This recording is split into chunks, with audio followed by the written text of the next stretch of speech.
Hello viewers. इस video में हम बात करेंगे कि आपको एक अच्छा खासा रिटायरमेंट जीवन जीने के लिए या अर्ली रिटायरमेंट के लिए या फिर पैसिव इनकम जनरेट करने के लिए क्या प्लान करना चाहिए। बड़ा शॉर्ट में हम समझेंगे कि पहले हमारी रिक्वायरमेंट कितनी होगी जिससे हम अपना रिटायरमेंट को फिक्स कर सकें कि हाँ, हमें इतना ही अमाउंट चाहिए। सपोज़ कीजिए कि आप आज 50,000 रुपये महीना कमा रहे हैं और अगर आप 50,000 रुपये महीने में अपना घर गृहस्थी अच्छे से चला पा रहे हैं और आपको लगता है कि आज के टाइम पे 50,000 रुपये काफ़ी हैं एक व्यक्ति को अपना जीवन जीने के लिए 1 महीने में। तो एक 7% रूल के अकॉर्डिंग आपको हर साल आपके खर्चों में 7% की वृद्धि होगी इन्फ्लेशन के हिसाब से, महँगाई दर के हिसाब से। और 7% इन्फ्लेशन के हिसाब से अगर शॉर्टकट में देखा जाए तो हर 10 साल में आपको दुगना अमाउंट चाहिए आपके महीने के एक्सपेंसेस के लिए। तो अगर हम आज से 20 साल बाद रिटायर होने की प्लानिंग करते हैं, तो हमें कितना अमाउंट चाहिए? तो हमें 20 साल बाद रिटायर अगर होना है और आज हमारी इनकम 50,000 रुपये है, तो आज से 10 साल बाद हमें इसका दुगना यानी लगभग 1 लाख रुपए चाहिए। और अगर आज से 10 साल बाद हमारे पास 1 लाख रुपए हैं, तो उसके भी 10 साल बाद यानी कि टोटल आज से 20 साल बाद हमें इसका भी दुगना अमाउंट चाहिए यानी कि लगभग 2 लाख रुपए। तो शॉर्टकट निकालें तो हमें 50,000 का 4 गुना यानी कि लगभग 2 लाख रुपए महीना चाहिए आज से 20 साल बाद।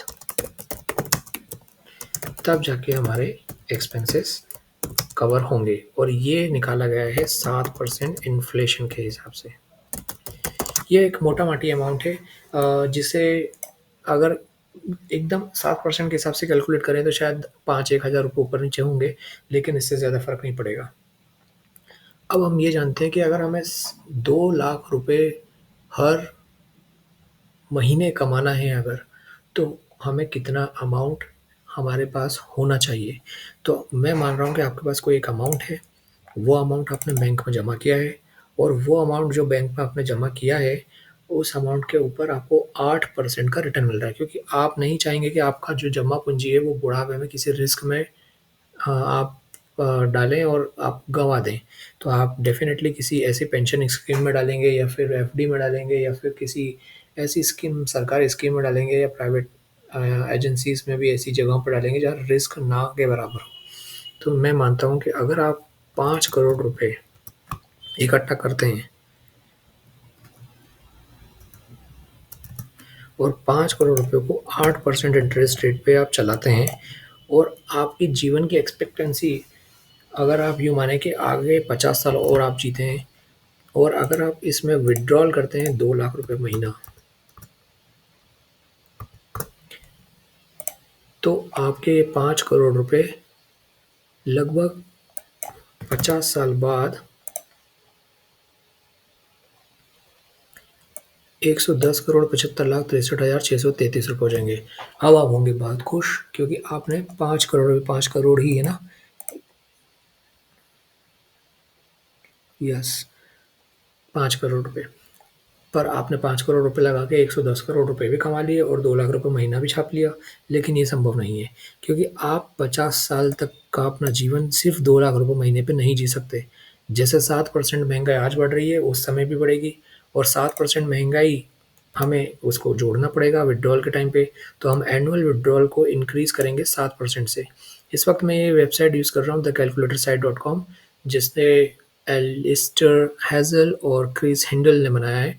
बहुत ही अच्छी वेबसाइट है। अब मैं इस वेबसाइट से इस कैलकुलेशन को एग्ज़ीक्यूट करता हूँ जिसमें मैं 7% बढ़ा रहा हूँ 2 लाख रुपए निकालना हर साल।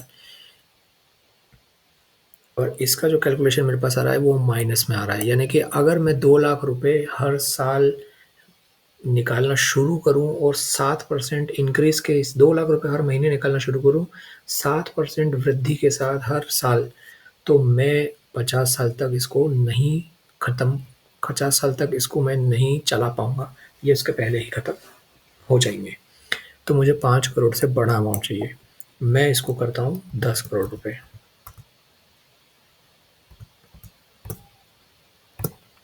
और 10 करोड़ रुपए को अब मैं कैलकुलेट करता हूँ 2 लाख रुपए पर मंथ से स्टार्ट करते हुए, तो मेरे पास 71 करोड़ रुपए बच रहे हैं। यानी कि अगर मैं इस अमाउंट को 9 करोड़ भी करूँ, तो शायद ये चल जाएगा और मैं इसको 9 करोड़ करता हूँ। और 9 करोड़ करने के बाद मेरे पास 17,12,95,789 रुपये 759 रुपये मेरे पास बच रहे हैं। तो ये 9 करोड़ एक ऐसा अमाउंट है जिसे मैं अपने लिए सिक्योर मान सकता हूँ फ़िलहाल के लिए 50 साल तक के लिए। और मैं इसको जाके नोट करता हूँ कि मेरा टारगेट अमाउंट जो होगा वो होगा कॉर्पस 9 करोड़ रुपए। पर ये 50,000 वाले बंदे के लिए 9 करोड़ रुपए है। अगर कोई इंसान 1 लाख रुपए कमा रहा है तो उसको तो 4 लाख रुपए महीना चाहिए। अगर कोई 75,000 रुपए कमा रहा है तो उसको 3 लाख रुपए महीना चाहिए। तो हम इसको कैलकुलेट करते हैं कि एक्चुअली ये कितना गुना है आज की सैलरी के हिसाब से। तो मैं 9 करोड़ यहाँ टाइप करता हूँ और डिवाइड करता हूँ इसको 50,000 से। तो मुझे पता लगा कि ये 1800 गुना है मेरी आज की सैलरी का, यानी कि करंट सैलरी टू 1800। आप इसका कैलकुलेशन ऐसे निकाल सकते हैं कि आपकी आज की सैलरी जितनी भी है उसका 1800 से गुणा कर लें। उतना अमाउंट आपको चाहिए आज से 20 साल बाद आपके सर्वाइवल के लिए। अब मैं जाता हूँ अपने कैलकुलेटर में और मैं अब ये कैलकुलेट करके बताता हूँ कि आप ये 9 करोड़ रुपए कैसे इकट्ठे करेंगे अगले 20 सालों में। आपकी सैलरी 50,000 रुपये है। अगर आप सोचते हैं कि नहीं मैं 10% इसका इन्वेस्ट करता हूँ, तो 5,000 रुपये अगर आप इन्वेस्ट करते हैं और अगर आप इस 5,000 रुपये को म्यूचुअल फंड जैसे किसी हाई पेइंग जगह पे लगाते हैं जहाँ अच्छा रिटर्न मिलता है 20 साल के लिए, और अगर आप 5,000 रुपये महीना जो डिपॉजिट कर रहे हैं उसको यहाँ पे डिपॉजिट करते रहें, तो आपका अमाउंट होगा 20 साल बाद सिर्फ 1,58,00,000 रुपये, जो बहुत कम है। अब आप सोचेंगे कि नहीं मैं हर साल इन 5,000 ही थोड़ी ना करूँगा, मैं इसको बढ़ाते जाऊँगा। तो आप हर साल 5,000 हर महीने 5,000 करते करते करते अगले साल जब आए तो आपने 5,500 रुपये इकट्ठा करना शुरू कर दिया, क्योंकि अब आपकी सैलरी भी बढ़ गई है। तो आपने 10% का इंक्रीज़ किया और अब आप कैलकुलेट करते हैं तो अभी भी आपके पास सिर्फ 2.5 करोड़ रुपये ही हो रहे हैं। अब आपको लगेगा कि ये तो बड़ा मुश्किल हो रहा है। अब आप अपनी सैलरी का 10% ना करके 20% इन्वेस्ट करने लगते हैं और अब आप 10 की जगह 5 की जगह 10,000 रुपये करते हैं इन्वेस्ट। यहाँ पे भी 10,000 रुपये इन्वेस्ट करना शुरू करते हैं और अब आप कैलकुलेट करें तो आपका अमाउंट बढ़कर हो रहा है 5 करोड़ रुपए। फिर भी ये लगभग लगभग आधा ही है। तो अब आप अपनी इन्वेस्टमेंट 30% तक करते हैं, 15,000 रुपये, 15,000 रुपये। और अब आप कैलकुलेट करते हैं अभी भी आपकी इन्वेस्टमेंट सिर्फ 60 करोड़ 70 लाख रुपए है। अब आप और बढ़ा के इसको लगभग लगभग 40% कर देते हैं, 20,000 रुपये। तब जाके ये आपका 20% सालाना रिटर्न मिलने पर आपको और 10% हर साल इसमें वृद्धि करने पर आपको ये लगभग लगभग 9 करोड़ से ऊपर 10 करोड़ के आसपास आपका कॉर्पस इकट्ठा होता है। लेकिन अभी इसमें एक बहुत बड़ी मिस्टेक है। वो मिस्टेक ये है कि आपने 20% को सच मान लिया कि ये आपको हर साल मिल सकता है, पर फिर भी 10% पे ये पॉसिबल नहीं था। 20% पे 10% पे पॉसिबल नहीं था। अ तो 40% आपने इन्वेस्टमेंट किया, वो हो सकता है आपके लिए पॉसिबल हो पाए या ना हो पाए। लेकिन फ़िलहाल के लिए मान लेते हैं कि आप 40% को इसको इन्वेस्ट कर पाए। लेकिन अगर आप 20% गेन कर सकते हैं या नहीं कर सकते, ये संभव नहीं है। तो आप 15% पे रिटर्न लेते हैं और 15% रिटर्न पे आप अगर 40% जमा करते हैं अपनी सैलरी का 50,000 सैलरी पे, तो 5 करोड़ रुपए इकट्ठे होते हैं। इसका मतलब अब आपको और जमा करना पड़ेगा, यानी कि आपको लगभग आधी सैलरी जमा करनी पड़ेगी। यहाँ पे 25,000 रुपये जमा करना पड़ रहे हैं और अब आप जमा करके देखें तो आपका अमाउंट लगभग 7 करोड़ हो रहा है, अभी भी 9 करोड़ से कम है। इसका मतलब ये है कि अब आप आधी सैलरी से ज़्यादा, तो मुझे लगता है कि ये सर्वाइवल के लिए मुश्किल हो जाएगा। और अभी 15% ही कैलकुलेट किया है, 12% जो कि बहुत ही ज़्यादा रियलिस्टिक माना जाता है कि इतना मिल ही जाता है। इस पे अगर मिनिमम जाएँ तो सिर्फ 5 करोड़ रुपए ही हो रहा है। तो ये बड़ा ही सर्वाइवल के लिए मुश्किल काम हो जाएगा रिटायरमेंट में। तो अब क्या करें? तो अब हमें प्लान करना होगा दूसरा दूसरा प्लान, और वो प्लान है कि अगर हम लमसम में इन्वेस्ट करें, तो हम देखते हैं लमसम में इन्वेस्टमेंट। हम यहाँ जाते हैं और हम यहाँ 5 लाख रुपए इकट्ठा करते हैं।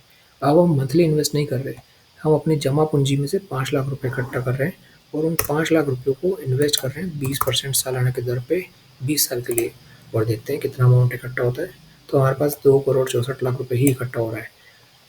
अब हम इसको बढ़ाते हैं और अब हम इसको 10 लाख रखते हैं।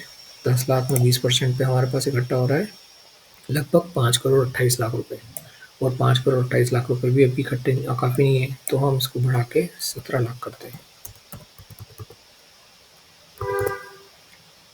और 20% इंटरेस्ट पे 17 लाख में हमें लगभग 9 करोड़ रुपए मिल जाता है। तो हमें 17 लाख रुपए चाहिए लमसम इकट्ठा करने के लिए 20% रिटर्न, 17 लाख रुपए for 20% return to meet 9 crore. पर 12% या 15% रिटर्न पे हमें कितना चाहिए? तो 15% रिटर्न पे हमें इसका लगभग दुगना तिगना करना पड़ेगा। मैं लगभग 40 लाख करता हूँ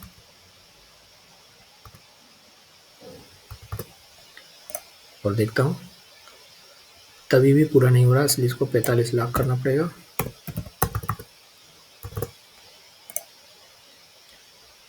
और 45 लाख करने पर लगभग 9 करोड़ रुपये इकट्ठा हुआ मेरे पास। तो अगर मैं 15% पे इसको करता हूँ यहाँ पे, तो 45 lakh rupees for 15% to meet 9 crore. और अगर मैं 12% पे आ जाता हूँ, तब तो ये अमाउंट लगभग 80 करोड़ के आसपास 80 लाख के आसपास हो जाएगा। कैलकुलेट। और अब आप देख सकते हैं लगभग 80 लाख रुपये आपको चाहिएंगे, आपको फॉर 12% रिटर्न पे टू मीट 9 करोड़ रुपीज़। तो अगर आज आपके पास 80 लाख रुपए या 45 लाख रुपए हैं, 80 लाख रुपए हैं, तो आप किसी सेफ जगह इन्वेस्ट करके 9 करोड़ रुपए आज से 20 साल बाद उठा सकते हैं, जो मुझे लगता है कि काफ़ी लोगों के लिए शायद नामुमकिन है।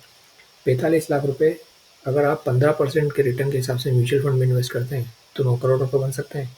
इसके लिए आपको कोई बहुत कीमती चीज़ बेचना होगी जो कि सही नहीं है। और अगर 17 लाख रुपए आप इन्वेस्ट करते हैं 20% के हिसाब से, जो कि शायद स्टॉक मार्केट से संभव है या बहुत ही हाई रिस्क लो स्मॉल कैप म्यूचुअल फंड से, तो वो आपको शायद 9 करोड़ रुपए बनाकर दे सकते हैं। लेकिन इसमें शायद एक बहुत बड़ा वर्ल्ड है, क्योंकि 20% कंसिस्टेंट रिटर्न म्यूचुअल फंड से भी मिलना लगभग मुश्किल ही होता है। तो अब क्या करें? क्या हम ये सोचना भूल जाएं कि हम रिटायर हो जाएंगे उस अमाउंट पे जो हमें चाहिए या जिसकी हमें उम्मीद है कि हम कर सकते हैं? नहीं। अब आपका मिरेकलस टाइम यहाँ पे शुरू होता है। आप चाहें तो यहाँ पे 5 लाख रुपए अगर आपके पास हैं, तो उसको जमा कीजिए। और अब आप इसको 20% रिटर्न के हिसाब से कैलकुलेट करके देखते हैं। और अब आप डिपॉज़िट भी करेंगे, जो कि 15,000 रुपये यानी 30% आपकी सैलरी का है, और 10% इसको हर साल बढ़ाएँगे। 20 साल के लिए आपने इसको डिपॉज़िट किया, तो आप लगभग 10 करोड़ का कॉर्पस बना सकते हैं। यानी कि आपको 5 लाख रुपए चाहिए आज, और साथ में 15,000 रुपये महीना, जिसमें आप हर साल 10% इस 15,000 में बढ़ा के जमा करते जाएँगे। तब जाके आप 10 करोड़ का रिटायरमेंट कॉर्पस बना सकते हैं। ये 30% होना चाहिए आपकी सैलरी का, और अगर आप और ये होना चाहिए 10 गुना आपकी सैलरी का। अगर आप 20% नहीं अर्न कर पा रहे हैं, 15% आपको सेफ लग रहा है, तो मैं कैलकुलेट करके देखता हूँ, और कैलकुलेट करने पर ही 5 करोड़ ही होगा। तो इस टाइम पर आपको यहाँ पे बढ़ाना पड़ेगा इसका अमाउंट को 15%। कैलकुलेट करके देखते हैं। ये 15 लाख होगा, और यहाँ पे 15,000 की जगह आपको करना होगा लगभग 17,000 रुपये। 17,000 सॉरी 20,000 रुपये। 20,000 रुपये यानी कि लगभग 40% ऑफ योर सैलरी। तब जाके आप लगभग 9 करोड़ रुपए का कॉर्पस इकट्ठा कर पाएंगे। और अगर आप इसको 12% करते हैं, तो ये और कम हो जाएगा, और धीरे-धीरे ये 12% लेकिन ज़्यादा सिक्योर माना जाता है। तो अब आप 40% से ज़्यादा क्या करेंगे? 25% ही कर सकते, 25% नहीं 50% ही कर सकते हैं अपनी सैलरी का डिपॉज़िट, और यहाँ 20 लाख रुपए करीब करना पड़ेगा आपको। और अगर आप इसको कैलकुलेट करते हैं, तभी भी आपके पास सिर्फ 5 करोड़ रुपए हैं। अब आपको लगने लगेगा मुश्किल कि 12% रिटर्न पे तो ये संभव ही नहीं लगता, लेकिन अभी भी एक चांस है। अगर आप इसका अमाउंट सिर्फ 15% ही चाहते हैं, आप चाहते हैं कि मैं 15,000 रुपये इकट्ठे कर सकता हूँ, 15,000 रुपये जमा कर सकता हूँ, या 15 भी नहीं 12,000 रुपये जमा कर सकता हूँ, और आपके पास 5 लाख रुपये ही हैं। अब आप क्या करेंगे? आपने आज 5 लाख रुपये जमा कर दिए, और अब आप सोच रहे हैं कि मैं हर महीने 12,000 रुपये 10% एनुअल इंक्रीज़ के साथ जमा कर सकता हूँ। मेरी इतना ही, इससे ही मेरे खर्चे चल पाएँगे, अदरवाइज़ मेरे लिए खर्चा चलाना भी मुश्किल हो जाएगा, तो मैं रिटायरमेंट के लिए जमा क्या करूँगा? तो ऐसे करने के लिए आपको यहाँ पे 20 की जगह 25 करना होगा। यानी कि अब आप 20 की जगह 25 साल इन्वेस्ट करेंगे, और अब आप देखिए कंपाउंड का मैजिक। आपने 6 करोड़ रुपए का कॉर्पस लगभग बनाया। लेकिन अगर आप इस 12,000 को, आप इस 5 लाख को सिर्फ 7 लाख कर दें, सॉरी, इस 5 लाख की जगह 12 की जगह आप इसको 15% कर दें, तो आपका ये कॉर्पस 9 करोड़ को क्रॉस कर जाएगा। और 20% अगर आप इसको कर दें तो ये 24 करोड़ रुपए हो जाएगा। यानी कि अगर आप सिर्फ 12% पे चाहते हैं कि आपको अमाउंट ज़्यादा मिले, तो आप या तो इसको 15,000 कर लीजिए और आप देखें तो 15,000 में आपको लगभग 9 करोड़ तो नहीं, पर 1.5 करोड़, उससे थोड़ा कम मिल रहा है। आपको थोड़ा सा हाथ खींच के काम रिटायरमेंट में चल जाएगा। लेकिन अगर आप 15,000 की जगह यहाँ 12,000 ही चाहते हैं, तो आप यहाँ डिपॉजिट अमाउंट में 5 की जगह 8 लाख रुपए कुछ कर लीजिए और फिर देखिए, तो भी आपके पास लगभग 6.5 करोड़ रुपए इकट्ठा होता है। 12% पे ये अभी भी मुश्किल तो लगता है, लेकिन अब आप इस ये कंपाउंड ईयर को यहाँ पे बढ़ा सकते हैं। अगर आपको 12% ही रिटर्न मिल रहा है, तो आप 25 की जगह इसको 27 तक कर सकते हैं। तो मैं 27 करके देखता हूँ और मैं यहाँ पे जाता हूँ। 8 लाख रुपए आपने जमा किए, ये लगभग 9 करोड़ पहुँच गया। तो आपको एट द एंड ये डिसाइड करना होगा कि मुझे अपना कॉर्पस इकट्ठा करने के लिए 2-3 साल और काम करने हैं या नहीं करने हैं, इससे ज़्यादा नहीं। और आप अगर ये डिसाइड करने में मुश्किल में पेश आ रही है आपको कि यार नहीं, मैं इतना और काम नहीं करना चाहता, तो आपको अपने खर्चे कम करना होंगे, जो मुझे लगता है कि आसानी से पॉसिबल है, क्योंकि 2 लाख रुपए उस वक़्त के हिसाब से 2 लाख रुपए आज के 50,000 रुपए हो रहे हैं। और आज के 50,000 रुपए में आपका हेल्थ इंश्योरेंस, आपका टर्म इंश्योरेंस, आपकी ईएमआईज़, और अगर ये सब पे करके आप अपना घर चला पा रहे हैं, तो उस वक़्त ये हेल्थ टर्म इंश्योरेंस मेरे ख्याल से आपकी ईएमआई से नहीं, आपके सैलरी से नहीं कटेगा। सिर्फ़ हेल्थ इंश्योरेंस का आपको पे करना होगा और बाकी खर्चे आपको मेंटेन करने होंगे, और सारी ईएमआई शायद, मुझे उम्मीद है, जब तक आप पूरी कर चुके होंगे। सो यहाँ पे ध्यान देने बात ये रही कि आप ये मान के चलिए कि स्टॉक मार्केट से आपको 5 लाख रुपए जमा करने पे 15% का रिटर्न आपको म्यूचुअल फंड से आपको मिल सकता है। और म्यूचुअल फंड से अगर आपको लगता है कि मुझे म्यूचुअल फंड रिस्की लगता है, मैं स्मॉल कैप फंड में या मिड कैप फंड में इन्वेस्ट नहीं कर सकता, मेरी एज उतनी नहीं है, तो आप गोल्ड बॉन्ड या किसी गोल्ड के फंड में इन्वेस्ट कर सकते हैं, या कोई सरकारी बॉन्ड में, या फिर लार्ज कैप फंड्स में, जहाँ पे आपको शायद तक 12% रिटर्न, या इंडेक्स फंड में जहाँ आपको 12% रिटर्न मिल सकता है। पर 12% रिटर्न की कंडीशंस मैंने आपको बता दी, पर 15% में आप 25 साल में ही आराम से 12,000 रुपये इकट्ठे करके आराम से रिटायर हो सकते हैं और अपने जीवन के आगे के 50 साल आराम से जी सकते हैं। अगर आप इस अमाउंट को बढ़ाते हैं, तो 50 साल से ज़्यादा लाइफ एक्सपेक्टेंसी में भी आप जीवन जी सकते हैं। वीडियो देखने के लिए बहुत-बहुत धन्यवाद। ऐसे और इंटरेस्टिंग वीडियोज़ देखने के लिए इस चैनल को सब्सक्राइब करें और लाइक करें। Thank you.